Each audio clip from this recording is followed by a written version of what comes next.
Ah, man. Well, Smackdown is officially, 2 hours yet again. You know what I'm saying? Like it was for many, many years. Now it's back to 2 hours after the 3 hours of garbage we would get week to week. And I have to say, even though this episode, was 2 hours instead of 3, this was a bad episode of Smackdown. Now, obviously, it was taped, you know what I'm saying, for the July 4th, and I get that. You're going to probably hear some fireworks in the background, people going crazy outside, so happy 4th to all of you, of course. You know what I'm saying, all of you, saying who celebrate and everything like that, okay? But the situation is this. This episode was garbage. Now, I don't know how else to really put it. There was a bunch of ads, as per usual, okay, and nothing happened. Nothing was actually developed. You got a couple of matches announced for Saturday Night Main Event and Evolution, but none of these matches are really gonna matter in the long term. Like, nobody cares about these matches. These feuds suck, and all these segments were pretty awful. You can make the case, honestly, that a 3-hour episode of SmackDown is probably a little bit better than this, because I have not seen a SmackDown this bad. Well, that's not true. We're getting bad SmackDowns every week, but like, this was really bad. Like, the crowd sucked, obviously, because it was taped. There was nothing to look forward to. Nothing interesting happened. It was a disaster class, man. And the funny thing is that normally I shut off, you guys know this, I shut off 3-hour SmackDown like an hour and a half early just because of how bad it's been. I've been shutting it off an hour or an hour and a half early now for a few months at this point, but quite frankly, this episode of SmackDown is only 2 hours, and I shut it off at like 9:15, like around an hour before it ended. I was already done with this episode because it's that bad. So I don't know what to say about this, man. Nothing meaningful happens. No stars show up. There's no gravitas. None of this stuff feels engaging or meaningful or impactful. Therefore, it's skippable. SmackDown and Raw are skippable. If you, like I say this all the time, in this entire year of 2025 of WWE, if you never watched Raw live and you never watched SmackDown live and you only touched in on the Cena, Roman, or Punk segments all year, what would you have missed this year? Genuinely, what would you have missed? If you just watched the PLEs and then only watched the highlights of stuff that Roman or Cena or Punk is doing, what would you have missed? Nothing at all. So Raw and SmackDown have essentially been a waste of time now, going on 7 months, and it's unacceptable. But for some reason, we're just going to sit here and just, act like it's okay. It's not. These shows are unwatchable, and therefore I will continue to shut them off early until they can actually invest me and have me entertained for the full duration of the garbage product that they put out. So we can go ahead and just break it down. Let's go ahead and get right into it and burn through this review because nothing happens, so this should be fairly quickly. Number 1, we had Cody Rhodes come out. This dude does the same thing every week. We already know what he's going to say. What does this crown mean?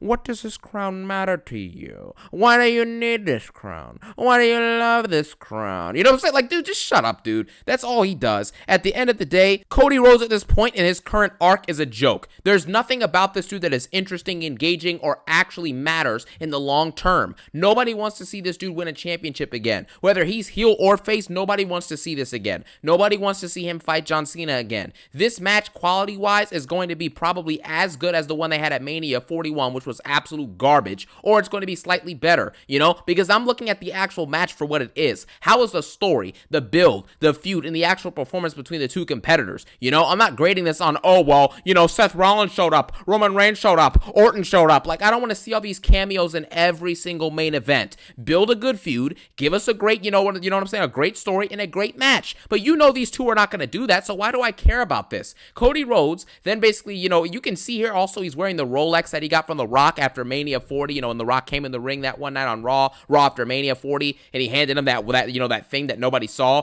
but he handed him it was revealed later to be a gold Rolex, you know what I'm saying? So that's obviously alluding to the fact that The Rock may eventually show up and be beside Cody as Cody eventually turns heel. However, nobody cares, because whether Cody's face, whether he's heel, whether you love it, whether you like it, you know what I'm saying, whether the show's 3 hours or 2 hours, it sucks. So we can basically just effectively move on from this. Randy Orton then comes out and glazes as per usual. Randy Orton is officially done at this point. There's nothing for him to do. All he does is come out and compliment Cody Rhodes and then go backstage and get beat up. That's all that, you know what I'm saying? Like, that's all it is. He either gets beat up in the ring or he just disappears backstage and then we see him on a PLE and he gets pinned. That's really it. He's pinned what? He's had one singles victory on a PLE in like 5 years. You know what I'm saying? Like, that's embarrassing. He pinned Joe Hendry, who isn't even in WWE. So it's all of this is an absolute absolute joke. We then get the return of Drew McIntyre because I can't stop thinking about Punk. You know what I'm saying? Drew McIntyre is officially back to call out these absolute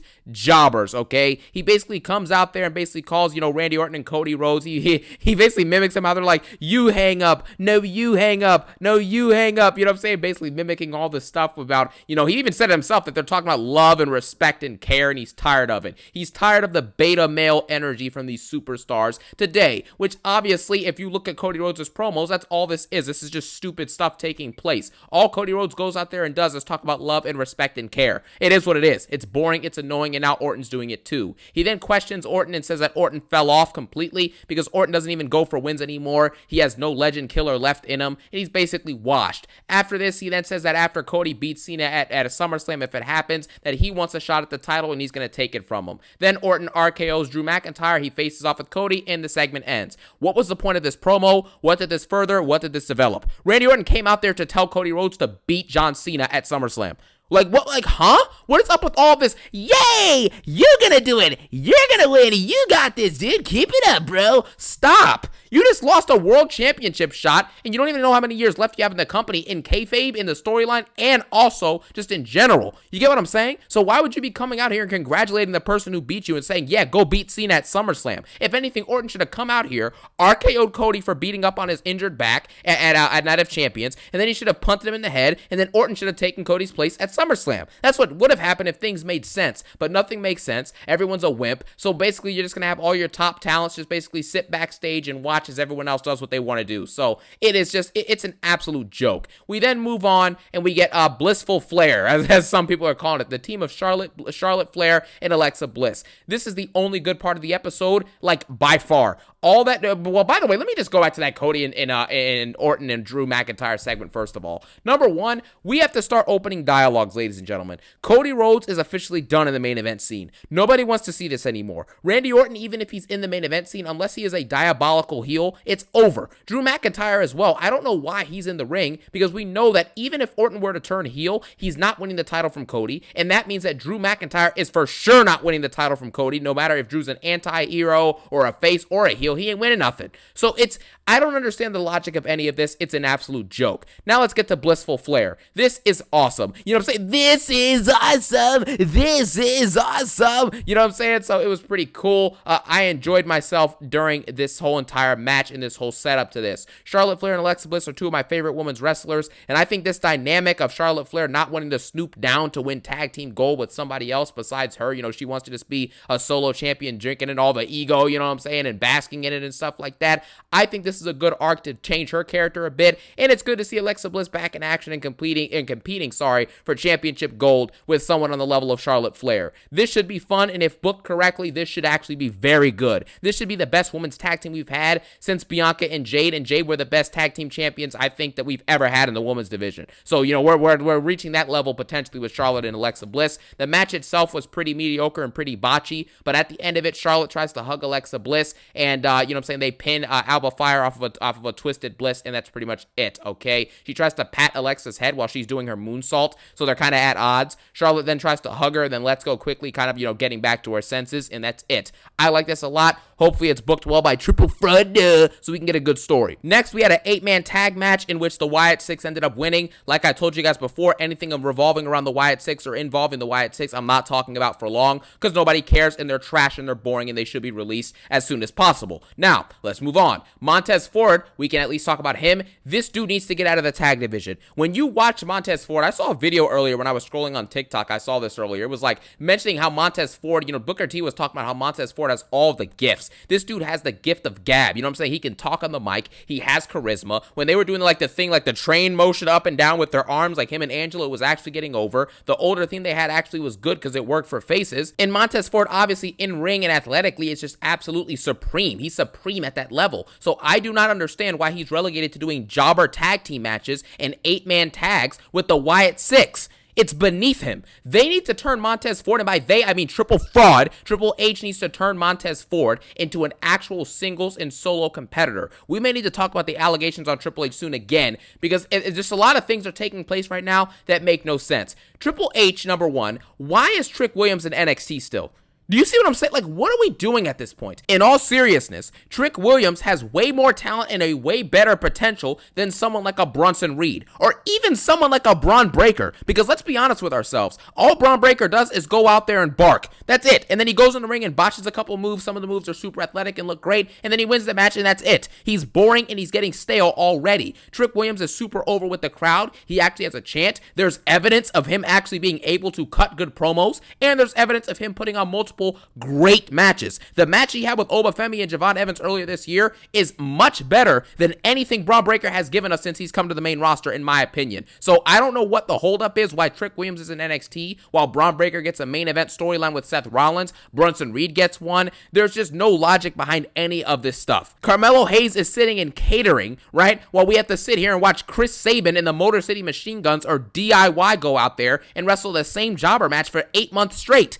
Do you see an issue with this now? Triple H is becoming a problem in so many areas, like I mentioned with the Rhea Ripley thing, how he books the women's division, how Triple H books his talent, the women's division, how he books his champions. Everything is so flawed about this guy. Any bad allegation you could think about this dude for him as a booker is likely true. Like, let's just be honest, it is what it is. So Montez Ford deserves better, and we need to get him in the as a solo competitor, and he needs to be, one of the top guys, because he is one of the top guys talent-wise. They just need to book him as such. We then get to one of the worst women's segments of all time, which is saying a lot because, quite frankly, every single Tiffany promo since she's become champion, just in general, has been pretty bad. So now we're seeing a situation here where she goes out in the ring, she says the same stuff, it's Tiffy time, it's Tiffy time, and then Jade Cargill comes out and says, it doesn't matter if it's you or whoever you choose to challenge, but I'm gonna take that championship by the time that SummerSlam is done. I'm gonna take my baton and I never lost, yeah. Now, Jade Cargill basically says this, and Tiffany says he has a surprise. Trish Stratus then comes out, and it's revealed that Trish Stratus is going to fight Tiffany Stratton for the WWE Championship at Evolution. Now, fun fact, there was actually a report that went out today that said that a lot of talent backstage, specifically like, like the woman talent, and even some men's talent, I'm sure, are basically talking about the fact that they feel like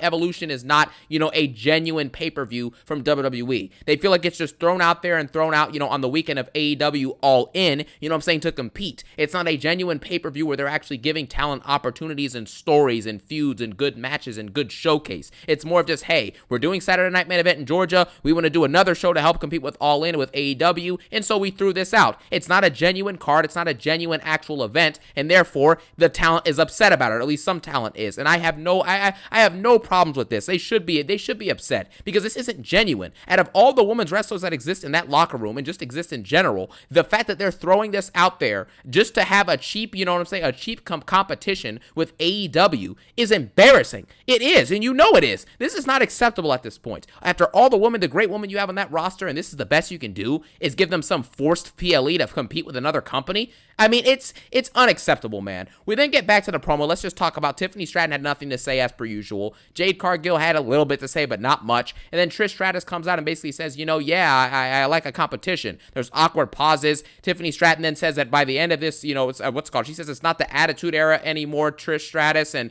I'm going to beat you. And then Trish Stratus says she likes the challenge and she'll see what happens next. Then Tiffany says everyone's going to find out that the whole entire WWE runs on Tiffy time, and it ends. This was one of the worst segments ever. There was no back and forth between any of them, really. There was no build here, no feud, anything. It was just stupid. It was garbage. It was poorly spoken by all three of them, and quite frankly, this is a disaster. I don't care about this match. The fact that you could have given this opportunity to someone else backstage, but you brought back Trish Stratus, who I think is in her 50s, to have a match with Tiffany for the women's title lets you know how uncreative and how forced Evolution is. It's not a genuine card. It's just matches thrown out there to compete with AEW, and that's exactly what it feels like. So I don't even know what to say about this. This is an absolute disaster, and Tiffany Stratton is horrible. I don't know what else to say. You can find whole compilations of her botching moves. We all know her senton, the moonsault, multiple times it's been botched, okay? We have to talk about the fact that she is awful on the mic. She is a garbage storyteller, and she doesn't know how to build feuds. She comes out every week and says Tiffany Stratton, and she's obviously green on the gills on the mic.